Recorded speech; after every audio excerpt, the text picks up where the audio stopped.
Thank you for coming to the annual meeting. Nice to have everybody. If you turn off your cell phone. Also, when Q&A starts, if you talk right into the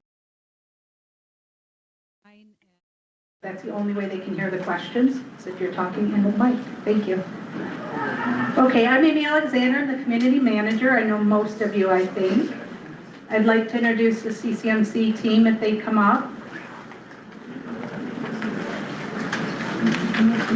Jason and Stacy. Ooh. You grab them. Okay. We're first up, but they're pretty busy doing other things, so we need to get them all in here. Okay,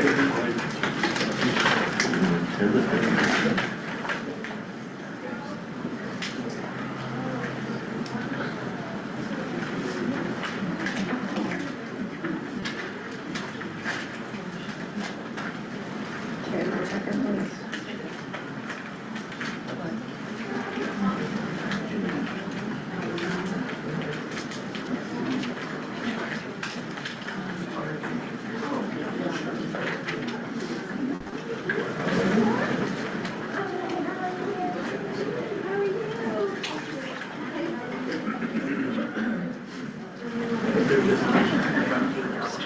Do you want me to go get him? Ben did. Yeah, he just went out to get a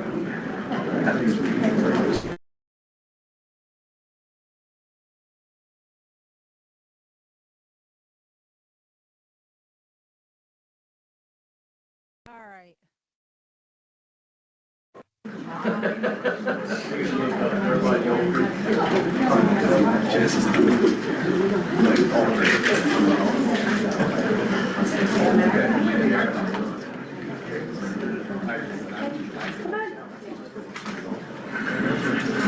She coming? Okay.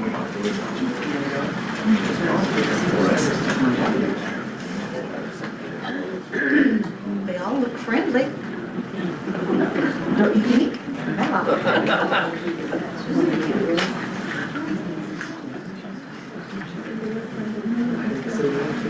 Okay, so most of you probably know me and Scott, Jason. We're in there every day, and Stacy is fairly new, so some of you might know her and some of you won't. She does lifestyle and events. This is Scott Jagel. He's the vice president, CCMC, for us. Scott Henderson, Community Standards, AV, and Collections, late.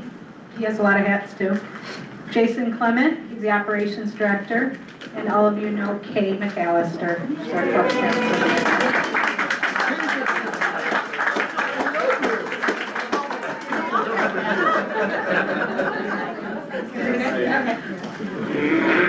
Okay, now I'd like to introduce Washington City officials, starting with Mayor Kress Staheli.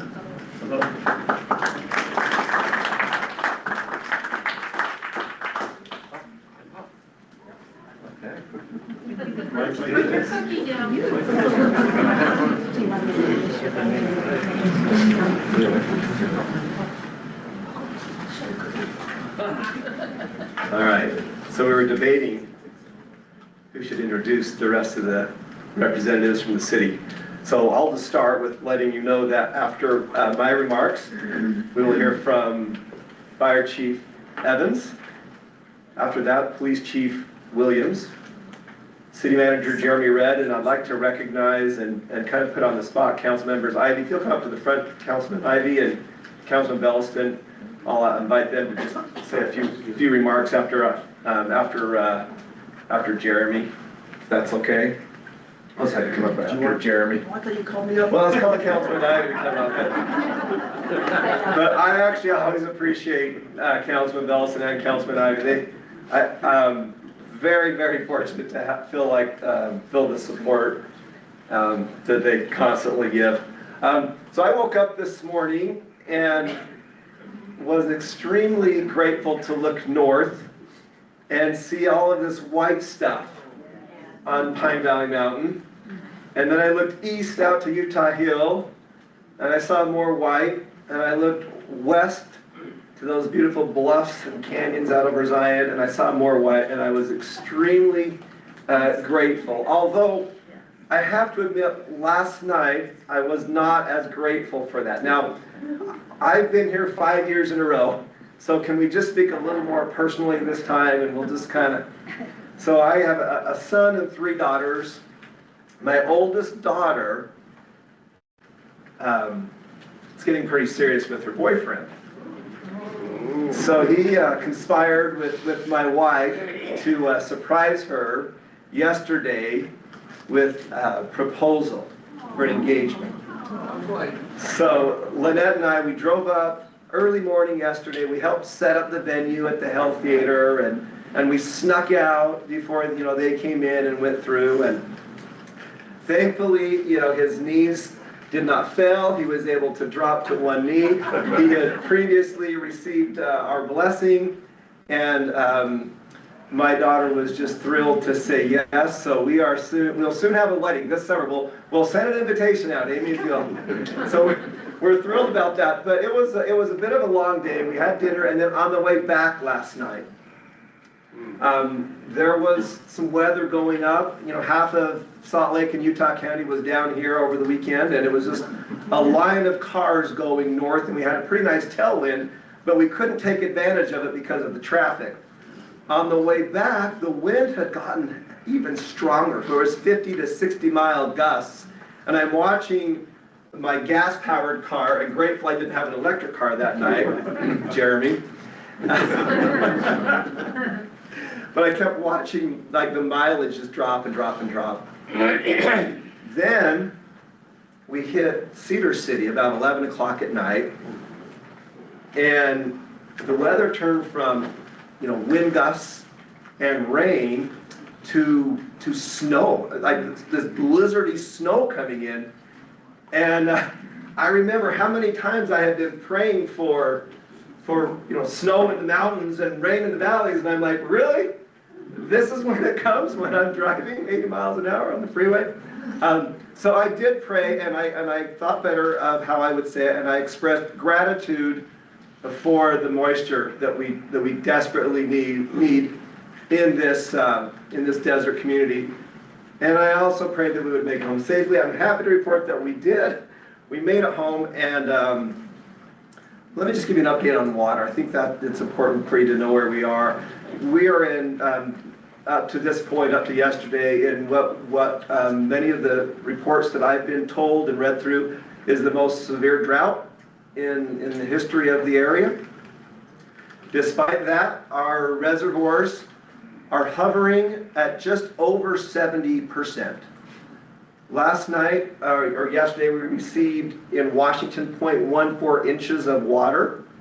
We're expecting another storm to come through, and that will be critical. We need that snowpack in the mountains so that watershed can come down and fill our reservoirs. Whenever I think about Coral Canyon, I often think about 3 or 4 years ago when, as a county, we had some ambitious plans to enact not only policy but processes that make us better stewards of water. I remember I sit on the Washington County Water Conservancy District Board, and I remember bringing back to my council a draft of an ordinance that would restrict the amount of square footage of grass for new residents. And at the time, we didn't really know the temperature of the community. And so I was a little nervous. I was a newer mayor, I was a younger mayor, and I wasn't sure even exactly where all of my council stood, and I'm not so sure they knew where they stood. But I was humbled because just before that meeting, I had received an email, and I even think a hard copy letter from the Coral Canyon HOA board letting me know and reassuring me that they support wise water stewardship in the desert. So I want to thank you for your influence on policy that is now, was not only initially passed in Washington City, but has since been passed in the other municipalities, the other cities and towns throughout the county, which makes it that Washington County is leading the way in water policy and processes. Let me tell you just a couple other little things on water that you might find interesting. In addition to this, on the front end, reducing the amount of grass, because a typical home uses more water on the outside, at least historically, water irrigating their plants and trees and grass, than they use for living, drinking, bathing, washing, etc.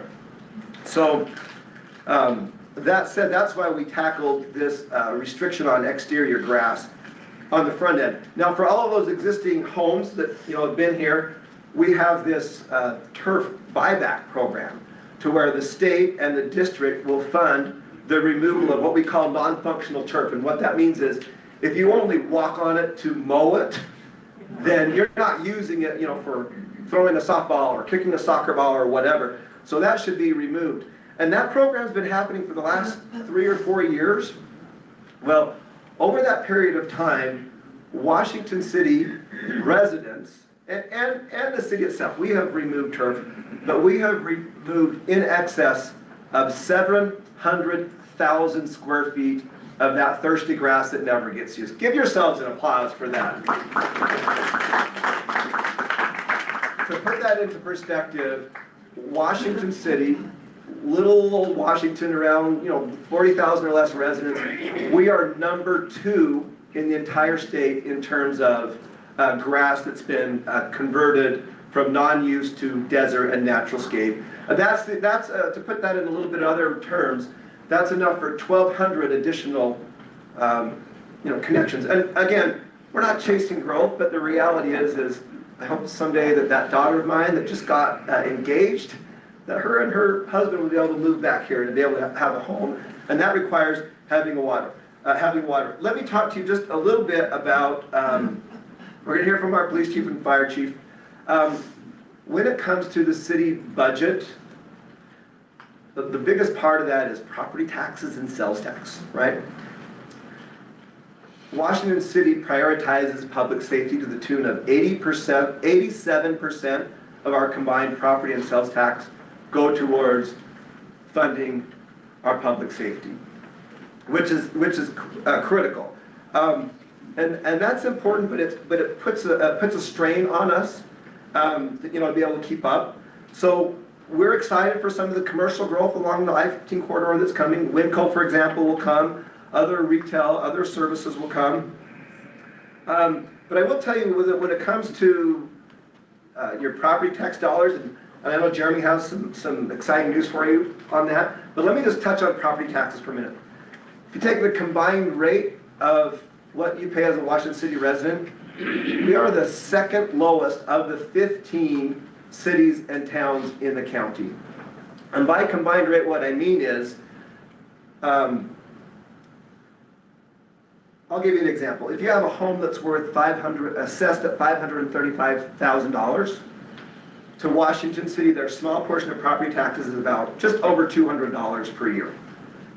If you lived across the street into Hurricane, you would pay a little bit more of that to the city, but you would also pay a separate Hurricane Valley Fire District tax of nearly $300 per year just to live there. So when we talk about high quality of life, but we also want to keep expenses very low. What other updates can I give you? You know what I think I'm going to do? I'm just going to let you know that we continue to work on our downtown.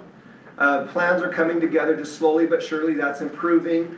We will be looking to move the post office when we can. We have some connections there. We're working on that. We're also working on a master plan for that downtown. A question I often get asked is, when is Winco going vertical? The last I've heard is about 60 to 90 days. We have turned around their permits, and that will be the Winco building of about 84,000 square feet plus 2 6,000 square feet additional buildings. We continue to just progress, to continue to do more with less. We continue to add amenities. Many of you have seen the George Washington Plaza down in the Washington Fields. That was a remnant parcel of land, and we partnered with the county and our neighboring cities to put a statue of George Washington there, and that kind of commemorates the America 250. So a lot of exciting things happening, but honestly, couldn't do it without the support of, you know, public safety, city manager, and council. Chief Evans, if you'll take a few minutes, then Chief Williams, then Jeremy, and then each of the council members take a few minutes. Chief Evans.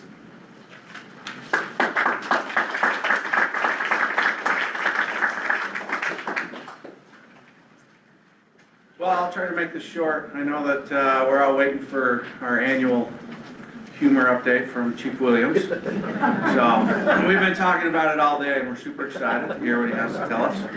But just a quick update on the fire department. As you know, of course, you have a station that's just around the corner here. It is staffed 24/7. You have 24 full-time firefighters that work in operations. They work 48, 96 shift schedule, so they work 48 hours straight and then go home for a few days. And then we have about 30 part-timers that help us augment our staff. As far as last year the fire department responded to just under 2,700 emergencies.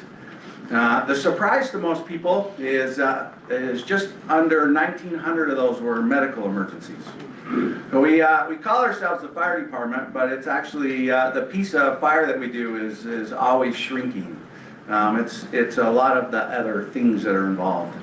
As you come and go from the community, you probably see that group that's over there out and about doing quite a bit of training. There's lots and lots of different skills. We talk about fire and we talk about medical, and there's hazardous materials and all kinds of different technical rescue staff. And so it is something that happens over there really on a daily basis.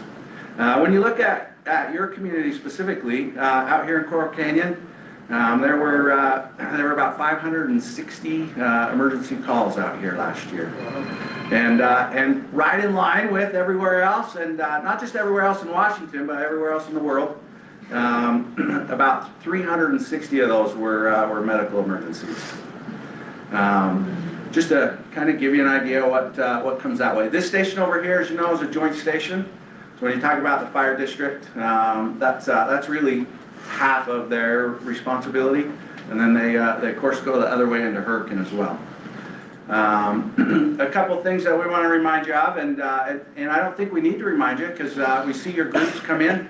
We have another group actually that from the community that called and scheduled and is doing a CPR class at the station. We're happy to do those.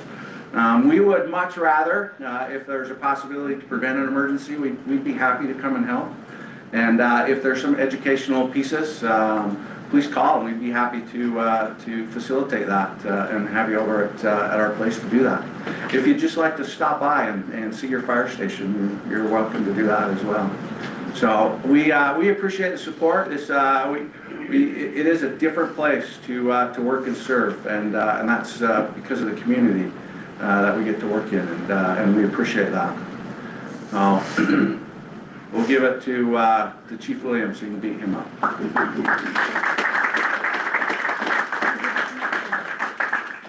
Thank you. How's everybody? Great. Good. You know, I think we need another round of applause to Chief Evans, because out of those 2,700 calls they responded to, not one barbecue that they were grilling on was ruined, or any sprain from any leak from the recliner. So good job.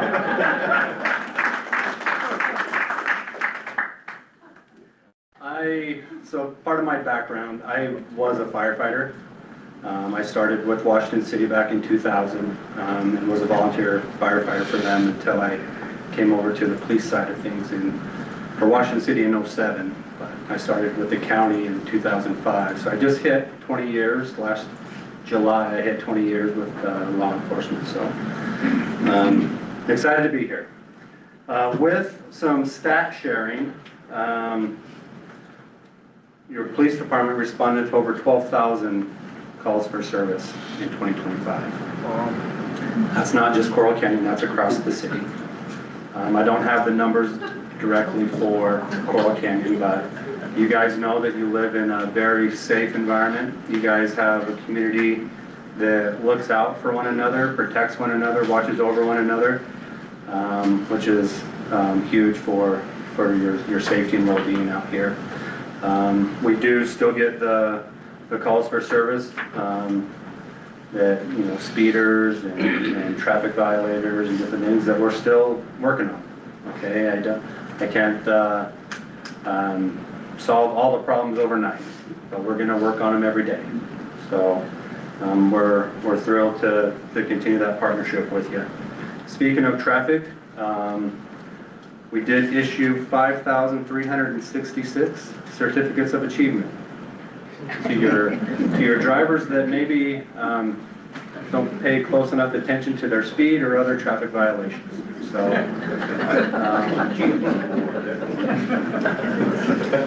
the majority of those are speed, insurance, registration, driver's license. Those are some of the major ones that we cited for. We did 52 DUI arrests. We had 56 alcohol violations, 90 drug violations.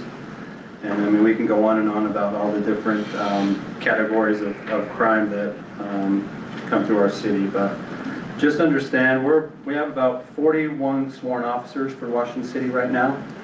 And each one of us are dedicated to maintaining the quality of life that we all enjoy and deserve. Day in and day out, our officers are on the clock. Holidays, during bad weather, it doesn't matter, we're out there. And it makes it worthwhile when we get to come and meet some of the prized citizens that we do have. If I could sprinkle you guys throughout the rest of this city, these numbers would definitely go down.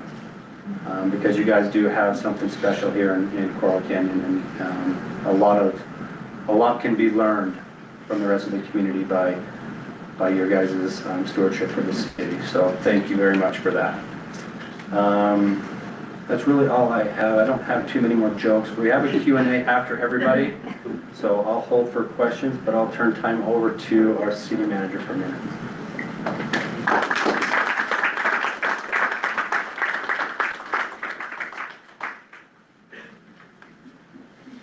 Thank you.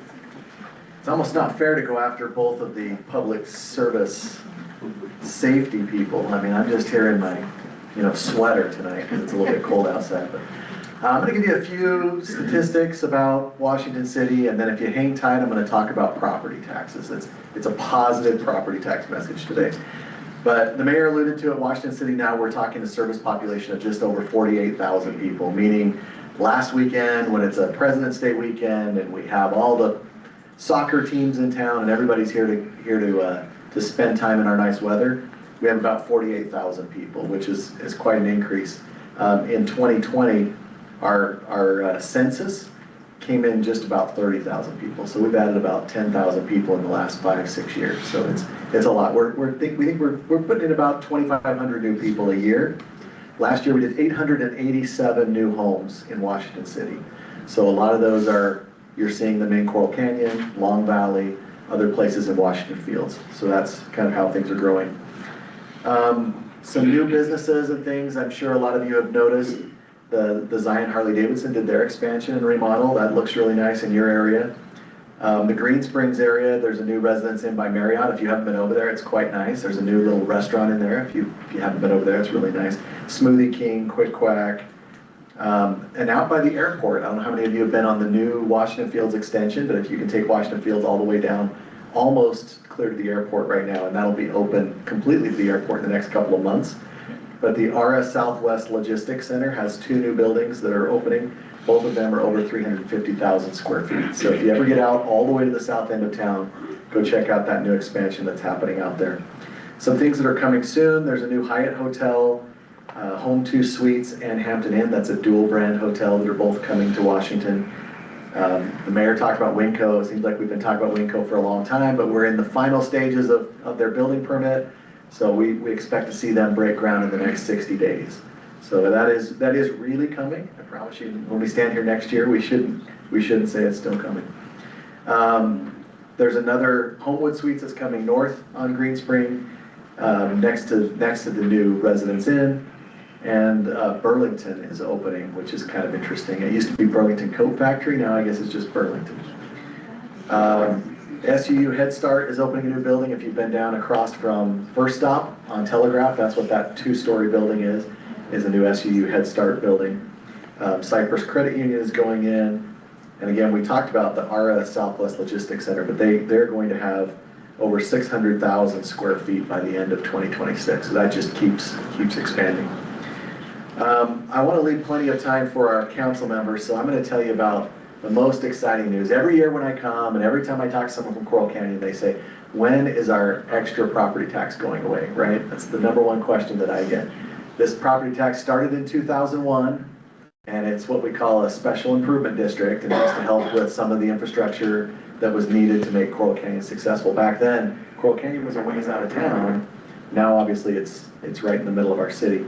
But we borrowed that money, the developer did, and at that time, it had to be in conjunction with the city to make it work.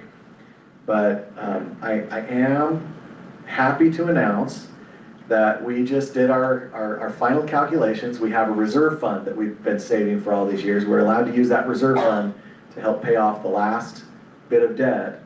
So the 2026 assessment will be about 1/6 of the normal amount that you've been paying. So for instance, the mayor talked about a house of $535,000. You've been paying $346 a year in additional property tax. That would go down to $58 for this year, and then it will go away for next year. So that's the last time I think this might be the first and only time I get a bigger ovation than Chief Williams. I'm pretty excited. No, that's a lot of money. That's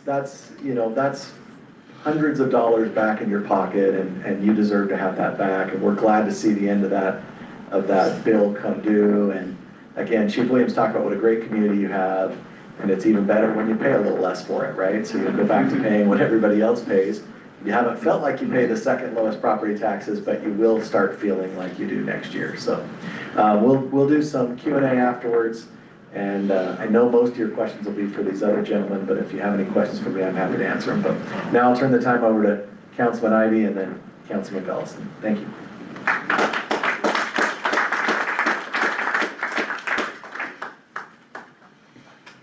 Thanks, Jeremy. If I'm looking a little bit tired today, there's a good reason. I've got a baby in the house. I picked up an 8-week-old Jack Russell Terrier puppy. And I got him because my 12-year-old Jack Russell Terrier is slowing down. And I kind of move at a fast pace. We have a fun ranch that we go to, and we really enjoy our animals. And anyway, a little bit tired today, so don't hold it against me. But I wanted to share with you what I do for the city, what my assignments are that our great Mayor Staheli has asked me to be a part of. So that if you have questions in these certain areas, you'll know if I can help you or not, or if it's somebody else. The first thing I'd mention is I help out on the MPO, that's the Metropolitan Planning Organization. That's the organization of the county that has representatives from the elected body, mayor, city councilors, city councilmen usually, and then staff that helps put priorities together for roads and streets and funding for future projects. It's a good look at the entire county and what we need. And Washington has a dire need that we need to get across the finish line. At some point, we need to build a bridge that comes across from E.R. Horton over to the north side of the river right there. It's imperative that we do that. We have some residents that are being impacted heavily by... Could you hold the microphone a little closer? A little closer? You bet. You bet. So we have some residents that are kind of at the mercy of big trucks right now. So we're trying hard to get that done on the MPO, but it takes a lot of money.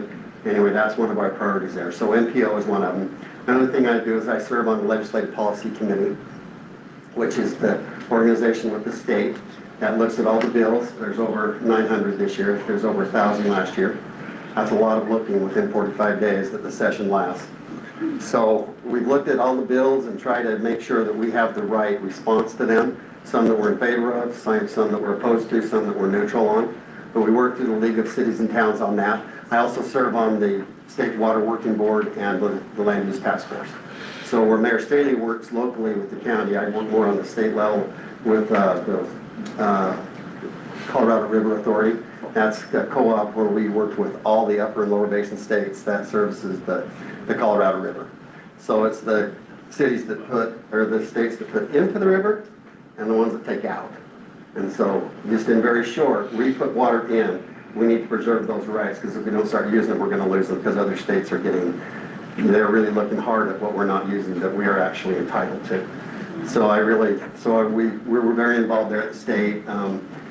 We were up just last, I guess it was not this weekend, but the weekend last, Super Bowl weekend. Another one of my wonderful assignments is I'm the elected official over the youth council for our city. And we took them up, and we have great advisors and leaders, but Jordan Hess, our public affairs officer, and I, and youth council, and we were able to get I don't know what to stand like, hear that. Probably closer. Closer. Hold the microphone like this. Stand closer. Like this? Like I'm gonna sing? I'm not gonna sing, no. Anyway, we took our youth council up to Salt Lake, and the night that we got there, we had a very nice ice cream party with the state attorney general and his wife. We have the opportunity to know them well. They're great people. We sang songs, and we had a video made of us singing Lee Greenwood's song that we shared with the council last council meeting.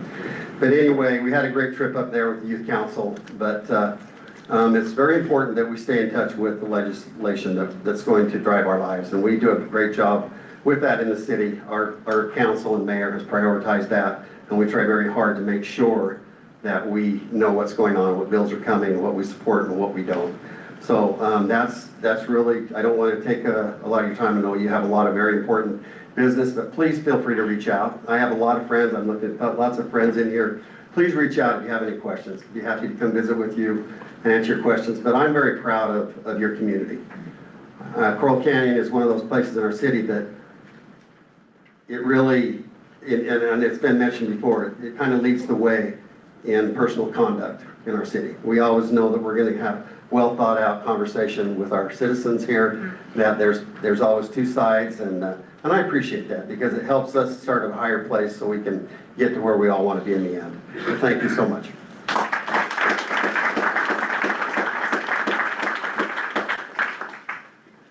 So these five gentlemen are really good at public speaking.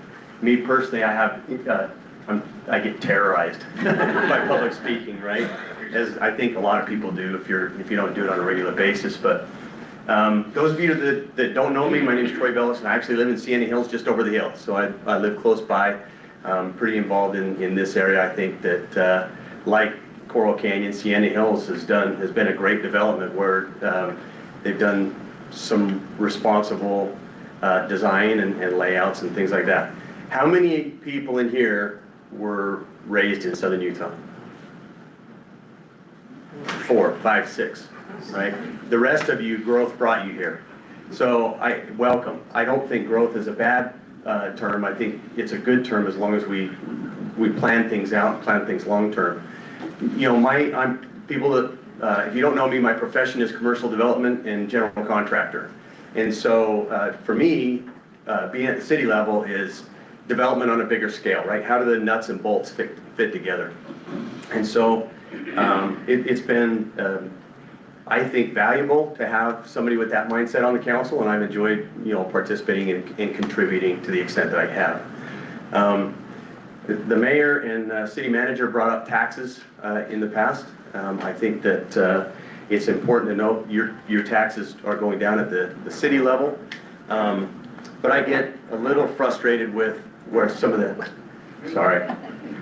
taxes go at the county level, right? And so I'm working to do something, help make a change there to fix that. I think there's a little disparity, but I'm short on words, and so I want to let you guys have your HOA, and thanks for having us out. I appreciate it.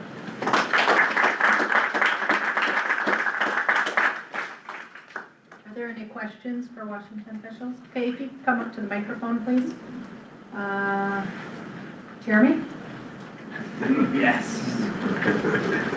Or maybe it's you. We'll see. This is where I earn my money, right here. Just stand up here and take rapid fire questions. All right. Listen. Huh? Yeah. This shouldn't be too bad. Kurt Gilmore, my wife and I live up on the Views. A few months ago in October, I met with the design committee and had a significant question As we all know, from what the mayor has said, we're anticipating a drought, so I'm worried about the summer. And I would like Chief Evans to opine, if you would, about fire. Okay, after meeting with the zoning people for the city, maybe most people don't understand that from the views from our back center block, past down to the trail, all the way down to Telegraph, is not Washington City property. It belongs to the HOA. So my wife and I have, in the back, we seem to have been blessed with an abundance of tumbleweeds, which when they dry out, I'm looking there saying, that's a significant fire hazard. Now, what I'd like to know, and what I've asked the design committee, who Mr. Carson has taken that to the board, to try to get a policy. You guys own that, the HOA owns it, okay. I would like to know who's responsible to clean it up in case the fire chief comes by and says, you know what, that's a problem. Is the city responsible for abatement? I suspect you're gonna say no. Is the HOA responsible for it? Is their property? I would suspicion they're gonna say yes. So I would like to know, since it all potentially involves us, if fire gets started there, I understand that the fire chief and his crews would respond to it. Ounce of prevention, pound of cure. I would like to know what can be done. I've made a few suggestions. I'm yet to hear back. I understand there's a response coming and I'll wait for that. But I would like to know, is there anything the city's gonna do, and is there anything that the HOA is gonna do to get rid of all that tinder back there that in a now increasingly dry season, we just might have an issue in the summer? I just happen to have the city's foremost expert on fire standing next to me, so I would Unless you have a dare question, try to I'll answer sit that. I don't think so. It is a big problem, and we talked about preventing even on a medical aspect, and we would like to prevent it on a fire as well. You're correct, it is private property as we would look at it, but what we typically do, or we do in a lot of areas where it's remote like that, it's pretty tough for you to be able to clean it. Tumbleweeds are a great example. They don't move very well, so every time you try to pick them up or move them somewhere, they reseed really heavy, and so they're a difficult one. And typically we like to pile them and burn them, and we do that in a number of communities through the city. We don't actually burn it. We come in and assist you all in doing that since it's on your property, which would be the HOA. Thank you for clarifying. It's the HOA's property. It's not mine. If it were mine, I'd be happy to take care of it.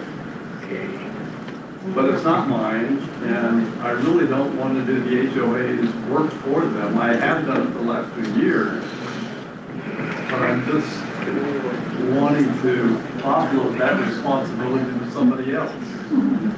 And that question that you have, we get all throughout the city because, as you know, tumbleweeds don't stay where they start, right? So it's usually the last guy that has a wall, and all of a sudden they all roll into his yard, they roll up against his fence. They're an issue, but yeah.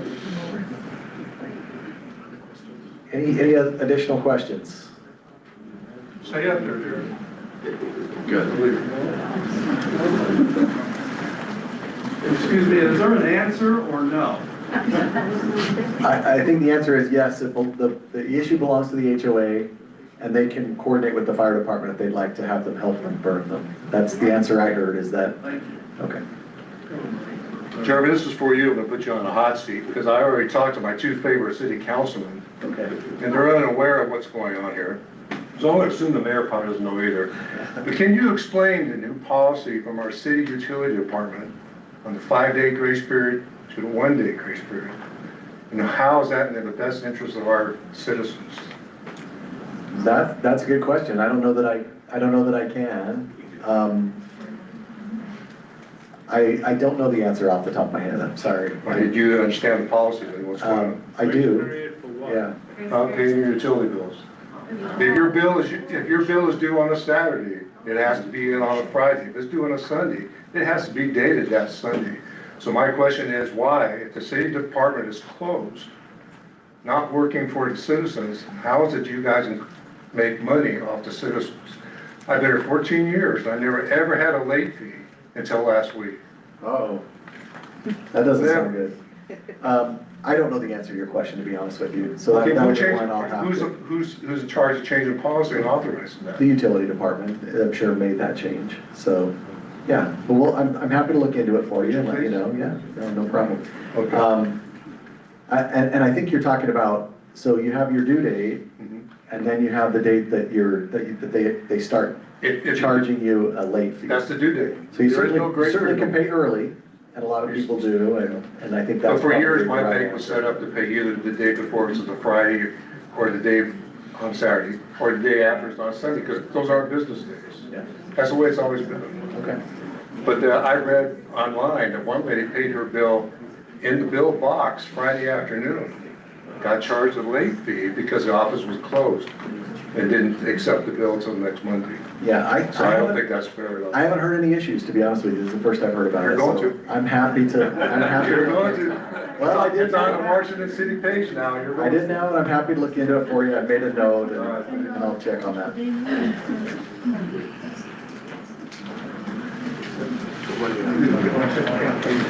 I have a question for the Chief Williams. Okay. Is that okay? Absolutely. Let's just talk after. Your question could be their question, so let's do it publicly. Yeah, so I'm just wondering if you could give us an idea or a guess off the top of your head of the crime that does happen in Coral Canyon. What seems to be the most prominent, and if you know that, how can we prepare ourselves to avoid it? Good question.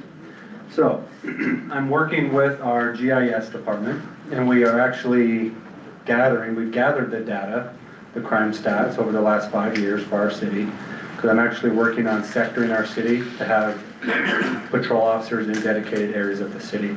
So I actually do have those numbers. Can I share them with Amy to send out? Is that okay? Yeah. Okay, I'll follow up with you. If that works for the... Along with some ideas on how we Yes. could, what we could do to prevent whatever that crime is You from bet. happening to us. Yep, I'll do that. Thank you. Okay. Any more questions for the chief? Yeah, I've got. Go ahead, sir. Nice to meet you again. You too. When my wife and I walk up and down the boulevard every day, and for several months there was that speed limit sign. The speed trailer, yeah. Yeah. What did we find out from that? And did that trigger any kind of action? Do you know when it was deployed, and I can pull those stats up too? Oh man, it was, it's probably been gone for 2 weeks, and it was there for, I'd say, 3 months. I will, I'll get with my traffic guy and see if we can find those stats and see what we concluded there. Okay, thank you. So I'm getting the signal that our 45 minutes is over. We want to keep you guys on task here, but I will tell you, and I think I mention this every year, if you have a question, and I love that it's, Washington City Matters is a good place to have conversation, but if you want an answer, if you send an email to letusknow@washingtoncity.org, every one of those gets an answer. So we'll be happy to take any other questions that you have that way. We'll get you an answer and respond that way. But thanks so much for having us. Really appreciate it. You guys have a great rest of your meeting. Thank you.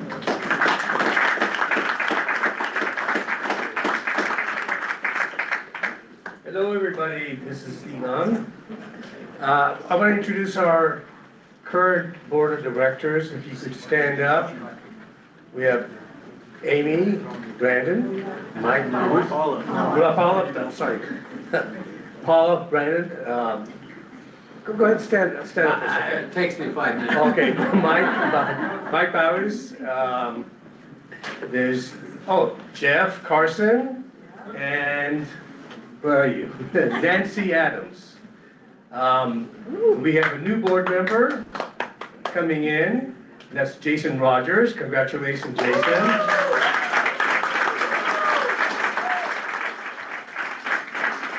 And I want to say thank you. You can all sit down. I want to say a couple of words about our outgoing board member, which is Mike. I first met Mike when we had a meet the candidates session when we were running for the board, for the initial board. There were 5 seats open, and there were, I believe, 7 candidates running. And I was so impressed with Mike at that time. He has been an amazing contribution to the board. Our finances were a mystery to all of us, and he formed the financial committee, and they just slugged through all the financials, found all kinds of issues, created new reports, and got us to a point where we're very solid in terms of our financials.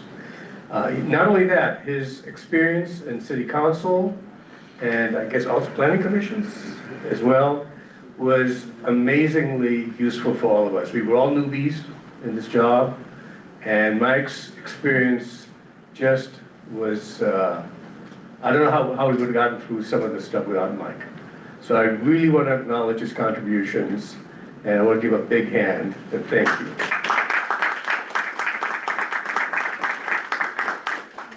Okay, am I next on the agenda? No, we have, I can't read. Sorry, I'm behind here. Sorry.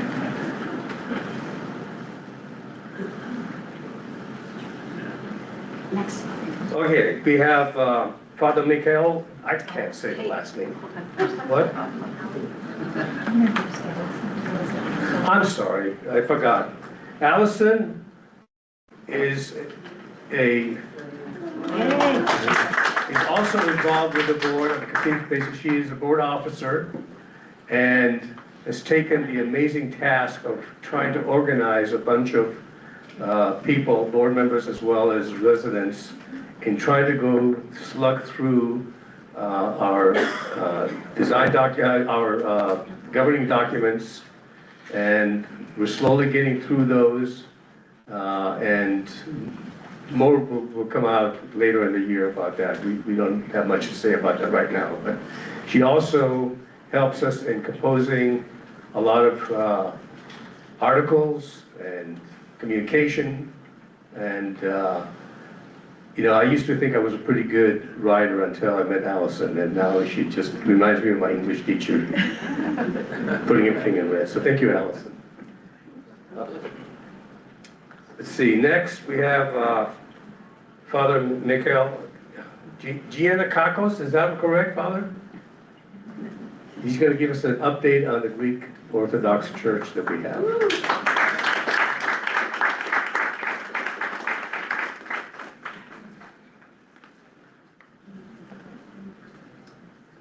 It's Elon, right? Yes, sir. It turns out you can't even say my first name, which is wonderful. But thank you for trying. Hello, everybody. My name is Father Michael. As you can no doubt tell, I'm a Christian presbyter, which is why I have clericals that make me look like Neo from the Matrix and things like that. And also, I'm sure many of you living in the neighborhood have no doubt seen the project which my parish has been undertaking over the last few months.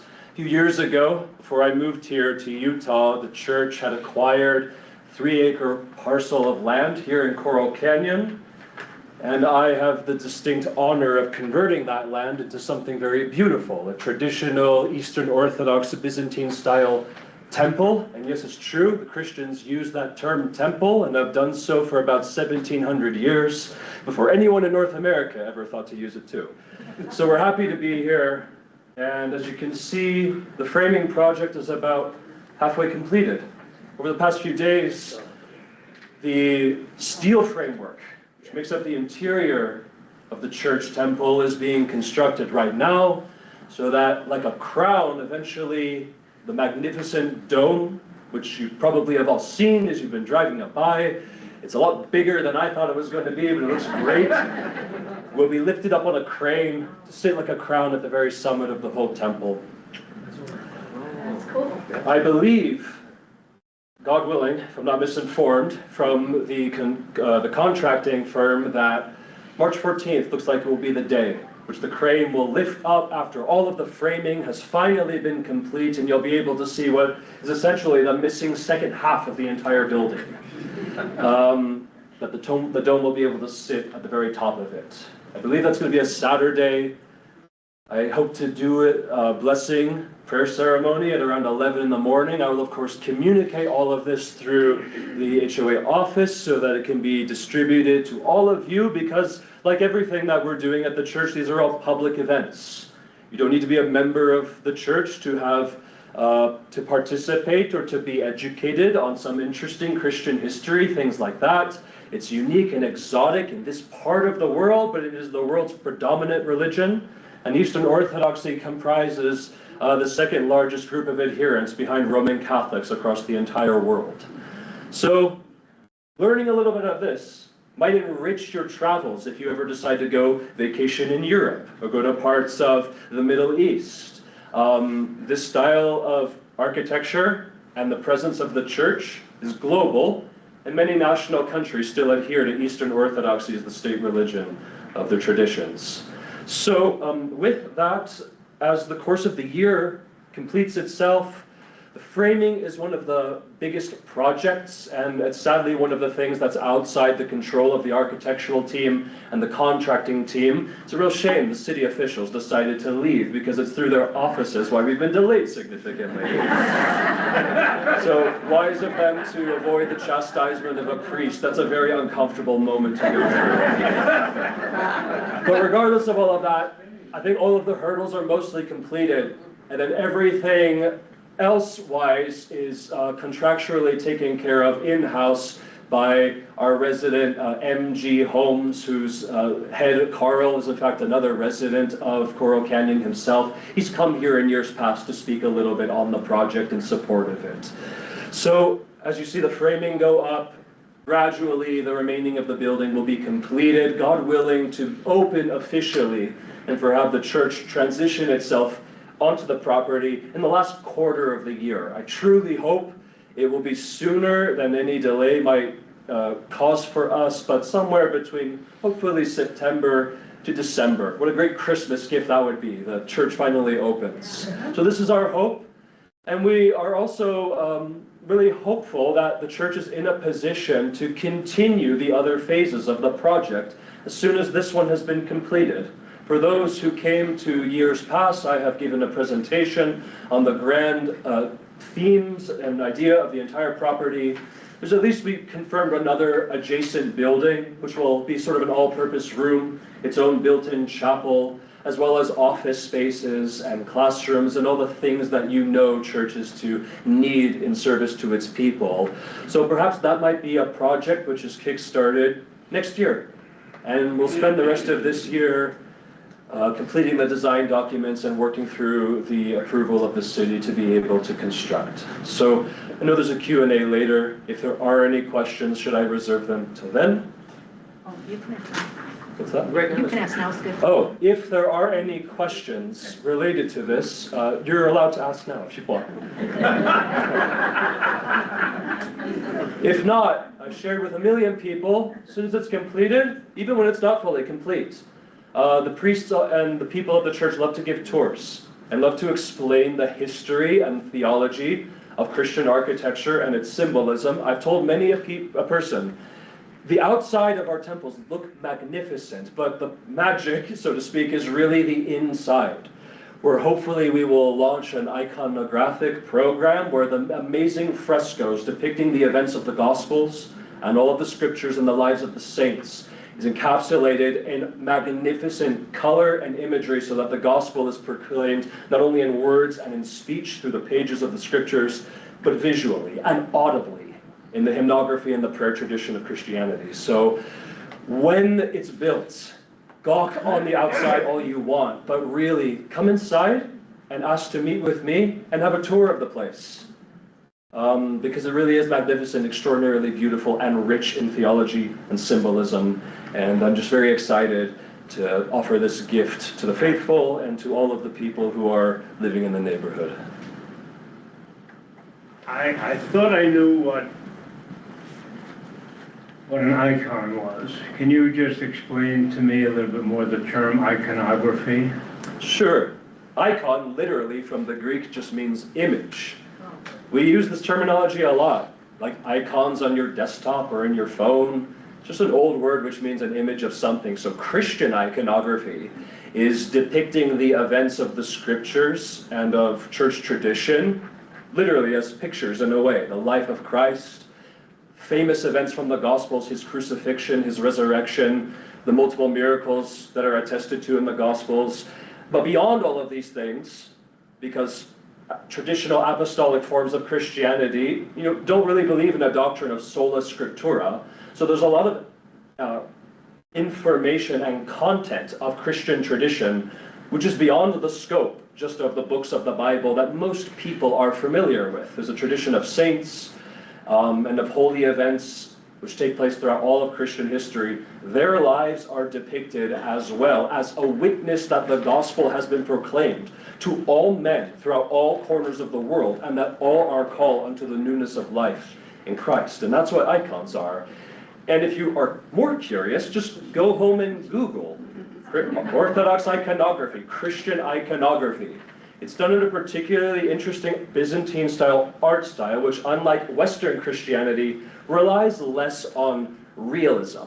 Rome really likes tangible, grounded depictions of things, and that's why you often have statues and more Western styles of art. Byzantine is more mysterious. It's more esoteric, and it conveys theological depth rather than necessarily historical accuracy, which is why Christianity, in particular the Orthodox tradition, is adopted culturally across the world. We don't just speak Latin like Rome used to do with all of the world.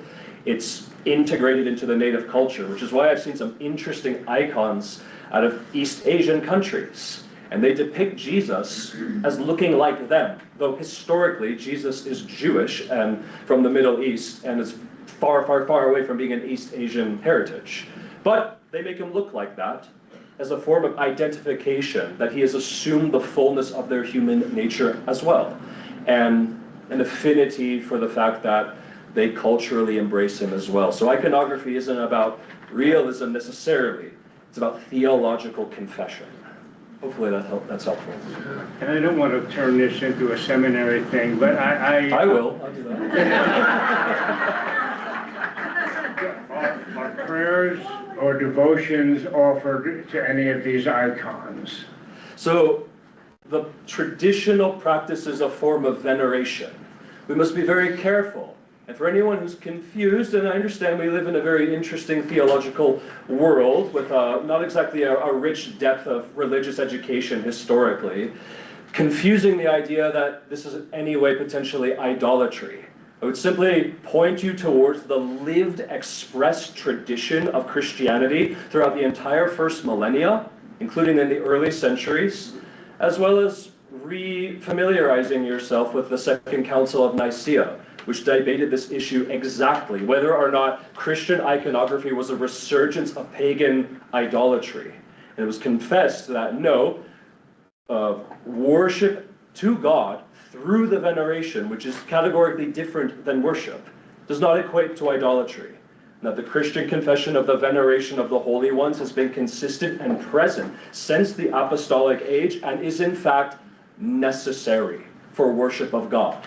Because to depict the Christ, not just through the reading of him in the Gospels, but tangibly, is a confession that the Word of God became flesh, dwelling among us. As Paul describes in Colossians 1, he is the image of the invisible God, incarnate into the flesh. So yes, I have made this a seminary class already, but that's the confession held from that ecumenical council, all permeating throughout all Christian history. So no, there is veneration and there is prayer, intercessory to the saints, but not worship and ascribing divinity. This belongs to the divine essence. You will learn more about this when you inevitably one day come to a divine liturgy here in the neighborhood. Thank you.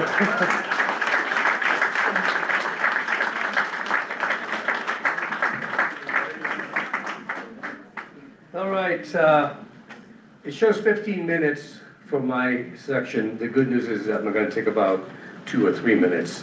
I thought a little bit about what I want to talk about. You know, typically the board president comes up and boasts about the accomplishments of the last year. We've got lists out there, you can pick them up. We've got tons of them. I didn't think anybody would want to squint their eyes and look at this, all the accomplishments. And what I thought about was that we have a lot of new residents in the area who've come here within the last 4 or 5 years, who may not even be aware of the history of what's happened with the board and so forth. So I thought I'd capture that in a little note that I wrote, and I'm just going to read it to you so that we can get through it very quickly. In 2026, I'll be the last board member from the original run board. Mike and I are from the original board, which was formed in 2022. In preparation for tonight, I reflected on the changes we've been through since our transition from a developer-run board to a homeowner-run board. If you think about it, today, guests are now welcomed by a friendly staff member in the lobby ready to help. The clubhouse has fresh paint inside, engineered wood floors have replaced water-soiled, sticky carpets. All of the gym equipment is in working order. The bathrooms are clean. The roof above the gym is no longer sagging, ready to cave in. We had a broken truss. I saw it fall. The air conditioning has been replaced. All kinds of plumbing and electrical issues resolved. Both pools resurfaced and updated. A hot tub added. The barrier to the kids' pool is no longer peeling. New pool furniture for all pools. Various safety measures incorporated and security significantly enhanced. In addition to the 5 pickleball courts owned by the HOA, we now have 4 new city-owned courts in Heritage Park, in the heart of our community. They're beautiful. Our social activities continue to bring more and more residents in our community together. We enjoy miles of walking paths with an ample supply of doggy bags, which was not always the case. Multi-year xeriscaping, rock refresh, and irrigation systems replacements and repairs are well on their way. Our homes complement our desert surroundings, and our landscaping reflects the water conservation guidelines that were created for Coral Canyon over 20 years ago. Our financials are solid, and we're getting ahead of the game by building a safety net for unforeseen events. Our outstanding delinquencies are down to nearly 0. We used to just write them off. And we perform very close to our annual budgets each year.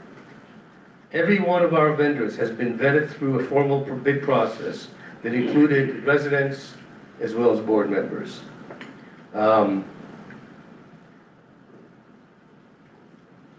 We've replaced vendors for legal, insurance, CPA, firm, pool maintenance, tree maintenance, and stormwater maintenance. And we renegotiated our contracts with Allied and CCMC in order to incorporate performance requirements. You can see all these contracts online. We've moved from outdated, expensive mail communication to electronic communication. In addition to frequent electronic newsletters and email blasts, all communication has been converted to electronic media.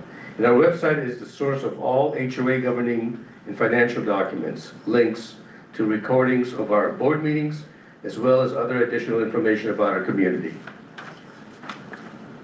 We've experienced nearly double the votes than in the past elections using electronic voting. Thank you, everybody. Our location, scenery, amenities, low assessments, and friendliness continue to attract buyers to our community. You heard how the city officials talk about Coral Canyon. Each morning, As I walk my dog Benson, like many of you, I greet and chat with other Coral Canyon residents, all of us taking in the beautiful scenery and lovely weather. We have residents who have come from all walks of life, from all over the country, who love the southern Utah area and appreciate living in Coral Canyon. Not bad, not bad. For about 4 years of a lot of hard work by not just board members, but tons of volunteers. And none of us could have done any of this without the staff of CCMC. They worked their tush off for us, and we really appreciate it. So I'd like to acknowledge especially the CCMC staff who works so hard, because I work with them constantly. Give them a hand.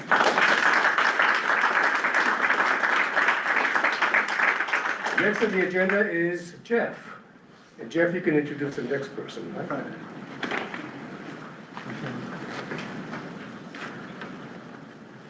I just want to take a minute or so to introduce the Design Review Committee.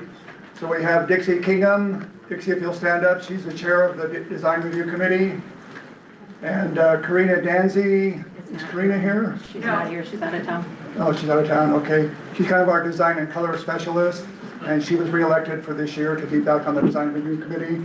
We also have Martin Turner, their alternate on there, and I am also on the committee, Design Review Committee, so we have worked hard. And I don't know if there's a slide on there about some of the applications that have been put in or not, I don't know.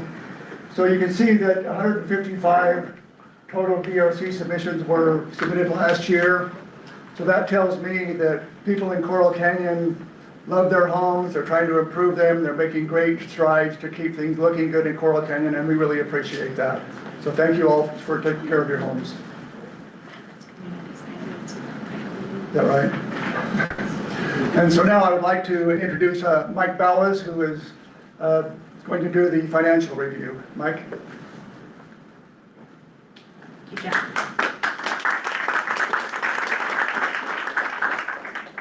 Thank you.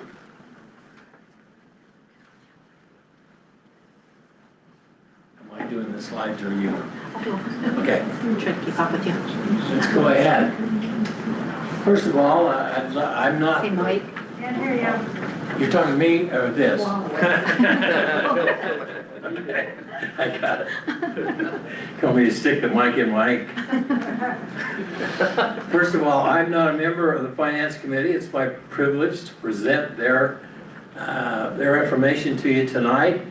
I'm glad to be able to do that because I was a member of the Finance Committee, chair, for a number of years when we first started. So I have a pretty strong background. First of all, the members, Nancy Adams is the board liaison. David Cassens is the 2025 chair. Jane Jones, 2026 chair. You all probably know Brad Cabrera, Elaine Foster, and Kathy Starks. Great members. They represent you. Every month they go over the budget. It's presented to them a week early before a meeting, and they have a chance to go through line by line.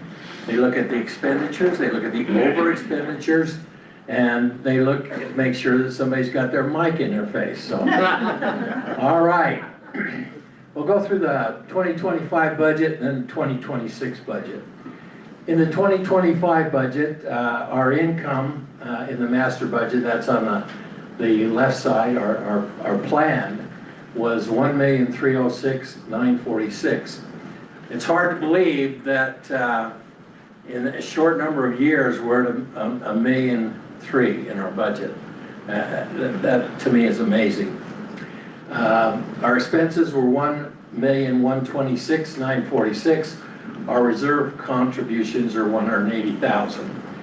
Those of you that may not understand reserve, every HOA should have a very strong reserve budget, and that budget should reflect what expenditures might happen over the next 30 years. Along with that reserve account, there's a reserve study done every year by a reserve company, a private entity. One year they'll come in on site, and the next year they'll review it from their site. And so we just don't make these things up. There's a reserve committee, reserve company that actually sets what our reserve amount should be, and then they program expenditures for 30 years. So the clubhouse, which you're all familiar with, was programmed by this document for 2024. And 2024, we spent the money necessary to upgrade the clubhouse. So it's not only projected figures, it's actual work that needs to be done. Our master actuals, 1,375,000. So that was our income was higher than we expected. Our expenses were lower, which is always good. We transferred from operations 180,000 to reserves, which means we took $180,000 of your money, we put it in a reserve account for a future storm or a future event like a flood or an earthquake or whatever might come. We've been very progressive in getting high interest rates.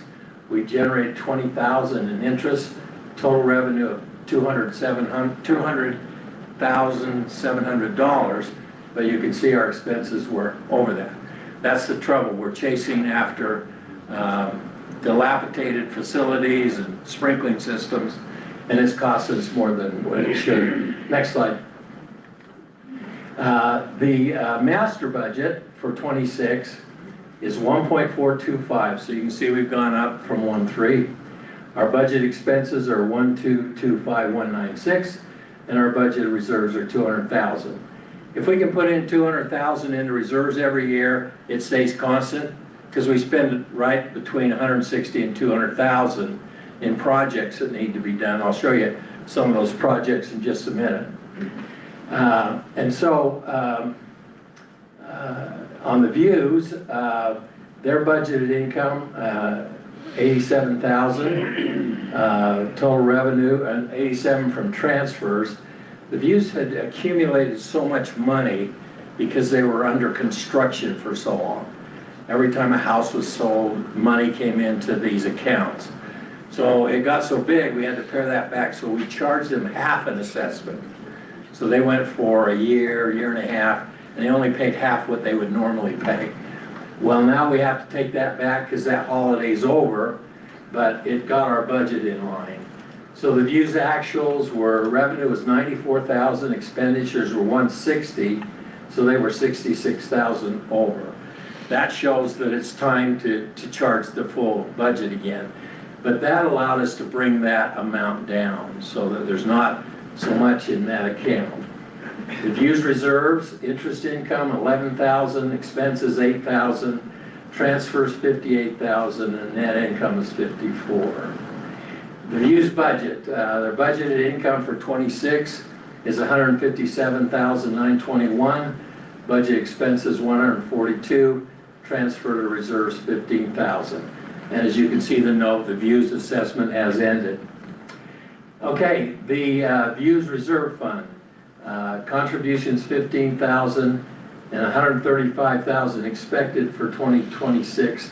That's the pickleball court replacement. It seems like it hasn't been up that long since the pickleball court was put in, but it has been and it's wearing out. Next is the petroglyphs. A lot of people don't understand what the petroglyphs is. That's the area down by the elementary school. That's what's called the petroglyphs. They have the smallest budget. Their budget income is 26.4, transfer to reserve 50,000. The 25 actuals, 27,000 in revenue, 15 in expenses. Actually made 12,127. Their reserves, 577, expenses 13,386. Increase in reserves 36,000. A few years ago, the petroglyphs was the first community to have the sprinkling systems replaced. And so we chewed through a lot of money. They also have condominiums in there that we do the landscaping for them because we own the property around those particular homes. The 26 petroglyph budget, 14,604. Expenses expected at 14,604. Now, many of you, there's been references made to how we're doing with our interest. Are we getting a return on our money? Because we have quite a bit of money in bank accounts. When I first started, the answer was no. You can see 2023, some of the percentages that we were getting, 0.68, 0, 1.75. I looked at that and I called the treasurer and I said, you got to do better than this. We can't live with these kind of figures. So in 24, we started to see those increases. Of course, these ebb and flow with the interest rates as well. So you can't get a higher interest rate than is prevailing in the economy. So in 2025, 2.55 in our master checking. So we're getting interest in our checking accounts. When we first started, that wasn't the case. And then in our reserve accounts, we're also getting those same percentages. So the master reserve, the views reserve, and so forth. And so we watch that grow. It will grow and it will ebb and flow, but right now we're in kind of a moderate area. The cost for 25, what did your money go for? $76,000 for irrigation replacement. That's ongoing. We figure we've got $400,000 to $600,000 worth of irrigation system repair that'll have to go over 4 to 6 years. It's too much to tackle in 1 year. The indoor pool area, the paint, the fitness room, those of you that use the fitness room know that we've been very proactive in putting in new equipment or fixing the old equipment. The indoor pool resurfacing and the hot tub conversion was the biggest expense. That was $58,206 or $208. And now we have a hot tub. We pull equipment replacements with $18,000. The garbage cans, the picnic tables that we all enjoy, $8,000. And we went through security upgrades to make sure our property was protected. At one point, we had 2 individuals working full-time, or not full-time, they're working part-time, primarily at night and weekends, to survey our property, make sure there was no activity going on that would damage our equipment and so forth. Now we put cameras in and that cost has gone way down. Air conditioner replacement, $9,208. So that $205,000 is what you're typically having to pay out because of your aging community. We wish that that money didn't have to go out, but the reality is sprinkling systems are 25 years old, clubhouse is 20 years old. It's time that you go in and fix those things. Next slide. The major projects for 28 or 26. We want to replace the irrigation system on the Highland on the south end, which is $90,000. Finish the pool equipment, replace clubhouse exterior lights, and repaint metal fencing on the site rail. About $140,000. That'd be nice if we could keep around that level rather than the $200,000, but it just depends on what goes bad and when it goes bad. Even though your reserve study says something will go out in 2028, it might go out in 2026. You can't predict that, but at least they give you an idea of when it might go out. The reserve fund in the master, we put in $200,000, our anticipated expenses are $140,000. Well, what does that $200,000 mean? That's the biggest part of your assessment increase. Those of you who looked at your assessments, you realize that part of it was to go in to protect you. It wasn't day-to-day operation expenses. What are the determinants of the budget increase? We get that question all the time. Why are you increasing our budget? Why are you doing that? Well, inflation, price of goods and services. I see that in my own budget. I see my electrical bill go up, my gas bill go up, my groceries cost more money, restaurants, which I use every day, goes up, and I have to get my wife to cook more. So we review historic trends. When we first started as a new board, we went through the budget line by line. What were the budget categories? Were they appropriate? Were we categorizing expenses to those budget categories? And so for that first year, the Finance Committee went through that like a fine-tooth comb. We found some errors. We didn't find any gross negligence, but we found some, maybe we were putting money in the wrong category. So we fixed that. Now all of our categories are squared away. Sustainability. It's one thing to be irresponsible and say to you, well, we don't have to put money in reserve. When that date comes, we'll assess you $5,000 a home to cover the cost. We don't want to do that. We want to make sure that you've got money in reserve for when these events come up. You don't see it. You might see a small increase the next year in your reserve, in your assessment, because we took a lot of money out of reserves and have to replace it. Age of amenities, the clubhouse, the pools, the irrigation, playgrounds. We haven't even talked about playgrounds, but we've done some initial assessments, and in those playgrounds, those pocket playgrounds, we have upwards of $300,000 to $400,000 over time that needs to go in to fix those. And so we can defer a little bit of that. If you've been to the parks, we made sure that the fill underneath the slides and the handholds, the safety issues were all done, but there's a lot more that we have to do in the future. You might say, well, how do we compare? How does our assessments compare? Down the street, Sunbrook, a well-established community, $230 a month.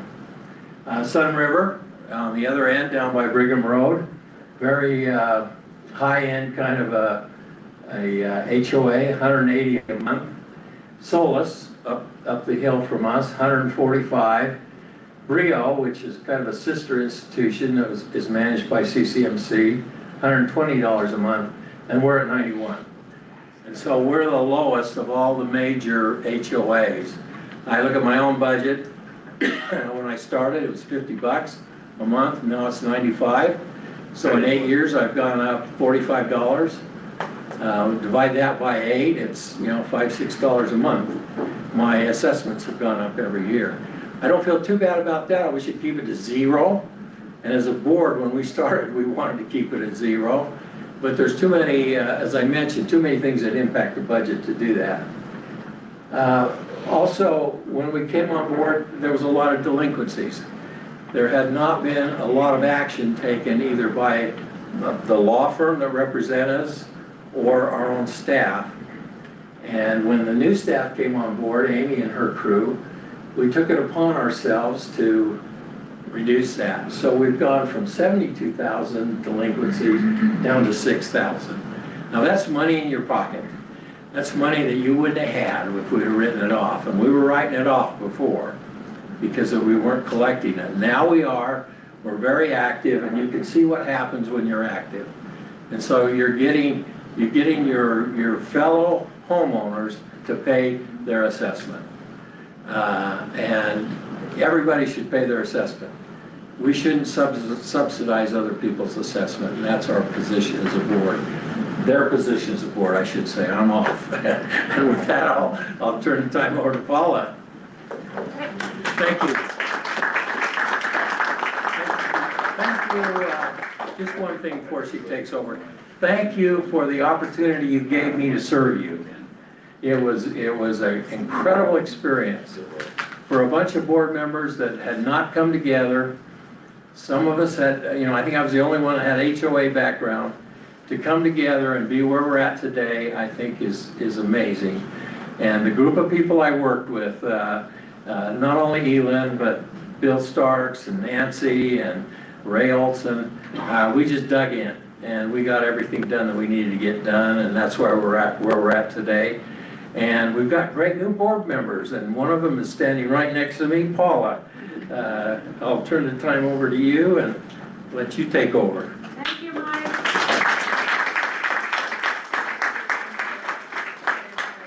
I would personally like to thank Mike for his service for the last 4 years. It's been amazing. So, is this working? Or can you hear me? There you go. There you go. Follow the mic. Oh, yeah. You can't blame this mic anymore. Darn. I would like to, are any members, I know Ben is here, Sarah's here. Is Lee or Christy here? No. Sarah, would you stand up? Ben, would you stand up and wave? There he is, he's hiding in the back. I would just like to say that the social events that happen here at Coral Canyon could not happen without these people. And you can see we're a pretty small committee. Allison, you could stand up. Again. She is our advisor and is instrumental in helping us with a lot of stuff and giving us a pertinent history, because a lot of us didn't have that when we started this. Next slide, please. The social committee plans and assists in implementing both traditional and new events to foster friendships and a sense of community. I know there's people here that are like, why do we need a social committee? There's other people here that say I came here for social committee and social events. I'm being one of those people.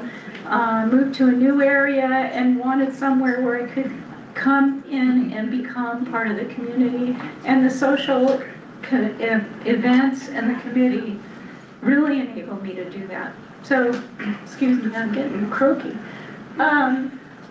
Over 1,800 participants in 2025, which is pretty amazing. Our numbers keep going up.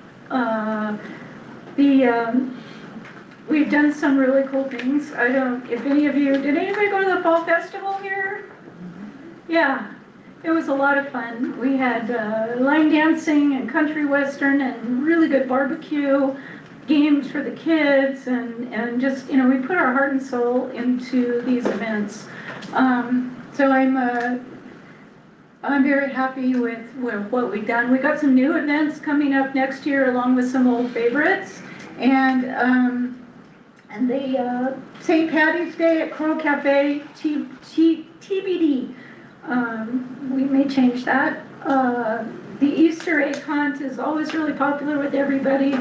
This year, Coral Canyon the social committee is sponsoring a wolf walk. And that is a fundraiser that this community is so generous, and I think has done so much to help people that we decided to try and open that up to more. So this year we chose a pet rescue, RSQ. We're going to have a pet parade and costumes. You may see people in your neighborhood asking if you'd like to pledge to donate to RSQ. We're going to have a doggy adoption day. This is all happening on April 18th. And so we're just trying to look for a way to give back to our community and to help those who need help. So I'm deeply involved in that. And if anybody has a hard place to come from there, we would love you to help us and participate. We have music in the park.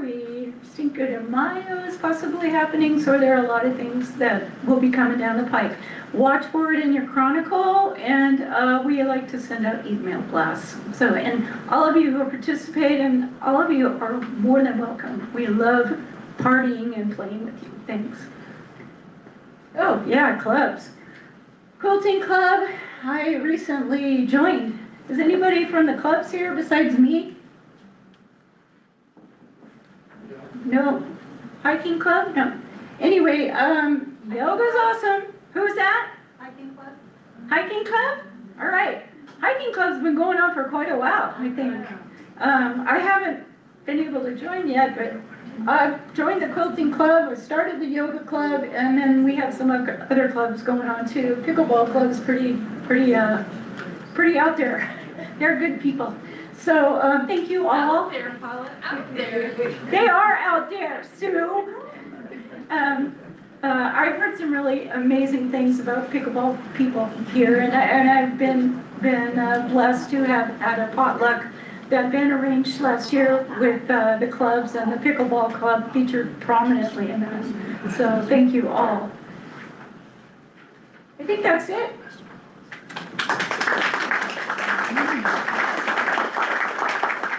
Okay, and now for your favorite part of the evening, Q&A to the HOA, I guess. Do we have any questions for any of the board members, for anyone else? No questions? Oh, wow. Wow. Everybody wants to go home, is that it? I'll be late. Come here. Very good. statement perhaps, but I'll end with a question. Could you give us your name, please? Yeah, my name is Brian. Brian, what's the last name? Yuri. Okay. You need to have it for the records. Yeah, no, of course. Esteemed homeowners, I'm here tonight as an authorized agent for my parents' trust, granting me the rights of a homeowner. After concerns of pushback and harassment from the board, I stepped in to investigate. I provided all required documentation and asked for financial transparency. Specifically, receipt level records, historical documentation as maintained, and full transparency regarding the recent vote. None of my requests have been answered. I have heard no comment from the board. These requests are based on documented review of records available to homeowners and on concerns raised by multiple homeowners and members who have encountered similar roadblocks to myself. Independent review has identified discrepancies such as rising legal fees, unclear cost allocations, and transactions where competitive review or documented justification is not evident. Spending money without notes. In 2026, budget confirms legal fees continue to increase. The governing documents generally allow attorney's fees in connection with enforcement actions and collections. It's important that legal spending aligns with this purpose and does not create the appearance that homeowner questions are being treated as adversarial matters. These funds are not intended to create barriers to transparency.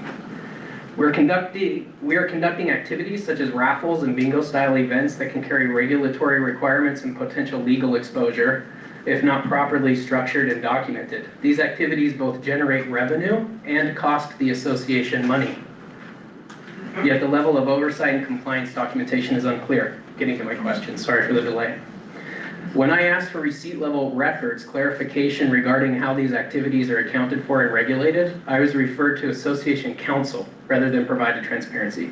If we are increasing legal spending while also engaging in activities that could create additional exposure, homeowners are entitled to ask whether consistent diligence is being applied and whether risk is being responsibly managed. Increasingly through board approval, many of our major operational... I'm getting there. My question's right here. I'm almost there. Without preface, it's confusing. Increasingly through board approval, many of our major operational systems are controlled or administered through CCMC. That includes our community newsletter and communication platform, our payment processing system, our management operations, and even now insurance placement. Each of those systems carries fees that ultimately come out of your pocket. So I'm asking the board publicly to commit to the releasing of any additional records maintained that would clarify these matters, including receipt level financial documentation and detailed voting transparency, to reaffirm your commitment to operate with transparency and fiduciary governing standards. If the board is unwilling to make that commitment, then it's reasonable to question whether current leadership is serving the best interests of this community and whether a change in leadership is necessary. Will you release records? Thank you. I'm not going to answer that question. We will note your remarks.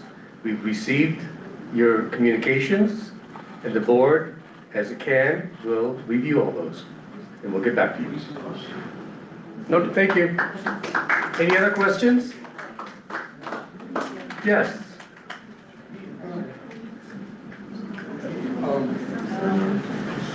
We're looking for questions now. Yeah, just a quick question. All these accusations and all this information they're requiring, the contact of our lawyers, is that costing the HOA? Yes. It's costing us, okay. Yes. When an inquiry is made, remember, the board is not made up of lawyers. Okay, we're homeowners just like you are. We're supposed to represent your interests. And so when questions of a legal nature come to us, we have no choice but to go to our counsel and ask. Our governing documents are over 20 years old, so we can't totally rely on them. There's a lot of new laws that have come since then. So we have no choice but to go to our lawyer, because let me put it this way. The reason that Coal West is no longer on the board now, doesn't have the board, is because they failed to comply with statutes and what the CCNRs and bylaws have. So when we organized the board out of residents, our first commitment was that we'll do everything we can to avoid any kind of litigation that, because of a failure to follow the law. So it is costing us money? Yes, a lot of money, you know. Is it Lawyers make a lot of money. Is there a dollar amount that can? I don't think it's appropriate to go into dollar amounts. We have a budget for legal fees. This year, it's 15,000, is that correct? Yeah. It's gone up from 10,000 to 15,000, which is not a lot, to be honest with you, because we're anticipating additional legal fees. Yeah, because it seems like there's a lot of misinformation out there, and it seems like it's costing us money. The lawyer fees, and the CCMC has to do the work, all the paperwork, and it seems like at the end, nothing comes out of it. It doesn't materialize. Okay. Okay, I just wanted to verify that. Okay, thank you. Any other questions, comments? I've got one.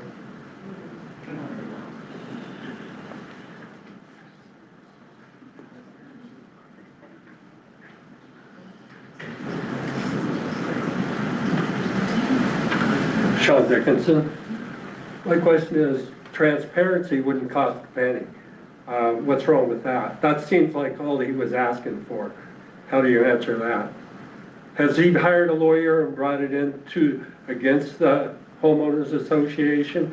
Sounds like you're making it a legal thing without necessarily having to. Well, there's all kinds of information that we cannot release, confidential information. There's information that we are obligated to release. It's that and more is on our website. Okay, yeah, I figured that, I heard that, but I didn't know that, I thought everything was transparent, but you're not. All of the information. You're not being transparent, you just told us that, so whatever he's asking for.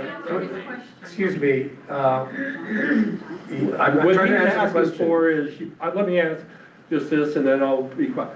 So what he's asking for is not what's on the record on the internet. He's asking for something else? Is that what you're saying? I'm not sure. I have to, there was a lot of stuff that he just read. It doesn't sound like the first time that he's asked for these questions to be answered though. Let me answer it this way. Everything that an HOA is required in the state of Utah to disclose, plus a lot more, can be found on our website. Okay, that's all. Thank you. Clarification. Is that a statement from you or the board? It's a statement from me and the board. Any other questions? Okay, meeting is adjourned.